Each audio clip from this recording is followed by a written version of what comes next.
Je vais vous montrer comment vous connecter à l'outil Spice afin de réaliser une prescription au niveau du laboratoire de biologie médicale Sequoia. Donc pour vous connecter, vous allez avoir besoin de votre identifiant ici qu'on appelle code APH ainsi que de votre mot de passe. Une fois que vous avez saisi ces informations, vous allez pouvoir cliquer sur Entrée pour vous connecter. Si vous disposez de plusieurs rôles, c'est-à-dire un rôle de prescripteur mais aussi un rôle de responsable RCP, ici, il faut sélectionner le rôle de prescripteur. Si vous n'avez qu'un seul rôle, vous rentrez directement sur votre liste de prescription. Donc ici, par défaut, vous arrivez sur la liste de vos prescriptions qui sont en cours. Vous pouvez en haut cliquer sur le All afin de voir la totalité des prescriptions dans les différents états. Donc les différents états sont une prescription en cours, donc en cours de rédaction, une prescription qui est en attente de RCP, une prescription qui est en attente de consultation, une prescription qui est en attente de séquençage, en attente de résultats, qui est refusée ou qui est terminée. Donc je vais revenir sur ma liste des en cours. Là ici, je n'en ai aucune en cours. Et je vais vous montrer comment réaliser une nouvelle prescription. Donc vous avez un bouton ici en haut à droite qui s'appelle Nouvelle prescription. Je vais cliquer dessus. Donc les informations qui sont à saisir. Donc tout premièrement, les informations qui concernent le patient. Donc si vous êtes un médecin de la PHP, vous avez la possibilité d'utiliser l'IPP directement, de le saisir ici au niveau de l'identifiant et de rechercher dans le serveur d'identité unique de la PHP. Autrement, vous pouvez sélectionner Autre, donner donc et saisir l'identifiant manuellement. Le nom usuel, donc ici ce sera Do, le prénom, John, et le nom de naissance, donc Do aussi, qui est de sexe masculin et qui est né le 1er juillet 2019. Dans le cadre ici de la préindication maladie inflammatoire et auto-immune monogénique, donc qui est maladie rare, nous demandons au niveau du laboratoire Sequoia de proposer donc des trios, c'est-à-dire le patient accompagné de ses parents. Donc vous allez pouvoir ajouter les parents en cliquant ici sur Ajouter un apparenté. Donc de la même manière, un identifiant autre, que je saisis, un nom, donc Do, un prénom, ici Jean, un nom de naissance, qui est Do aussi, de sexe masculin, et la date de naissance, que je vais sélectionner, 1969, juillet aussi. Le lien de parenté ici, donc ce sera le père, et cette apparenté, effectivement, est indiquée comme atteint.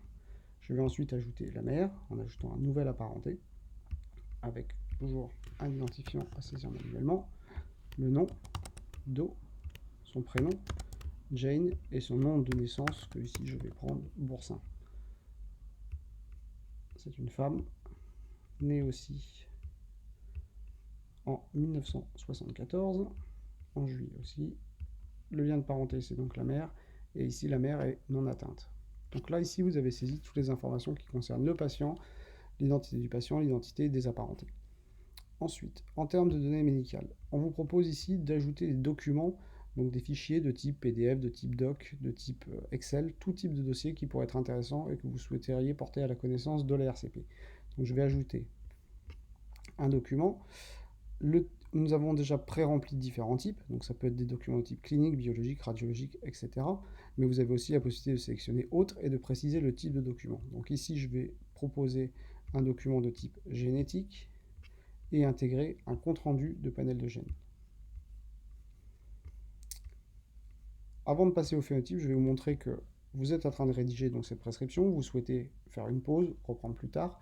Vous pouvez enregistrer ici votre prescription, revenir à votre liste de prescription, elle est toujours ici notée comme en cours, et vous pouvez à tout moment vous déloguer, vous reloguer et retrouver cette prescription pour continuer la saisie. Donc là ici on voit qu'on n'a pas perdu aucune des informations.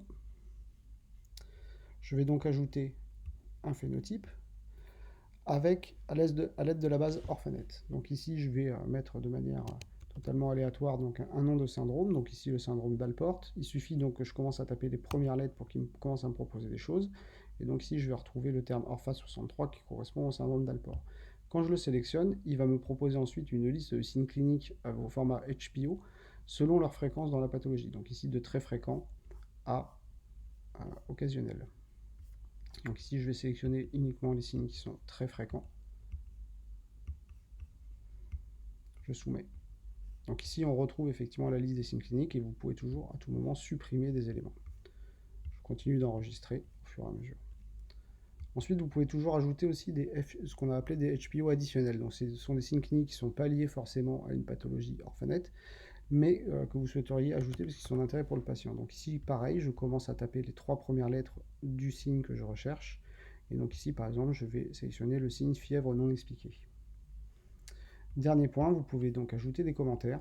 Donc là, ici, je vais ajouter le commentaire assez simple, panel négatif, demande d'un WGS, et j'ajoute. Donc toutes ces informations-là seront ensuite visibles par la RCP afin de décider si elle accepte ou refuse donc cette prescription. Donc j'enregistre. Une fois que je suis sûr de mon dossier, je clique en haut à droite sur soumettre à la RCP. Et ici, donc, ma prescription a disparu de en cours. Par contre, elle est apparue dans le deuxième panneau au niveau de l'attente de RCP. Elle est en état d'attente de RCP. C'est bien la prescription du 17 juillet à 12h05 qui est donc en attente d'un retour de la RCP.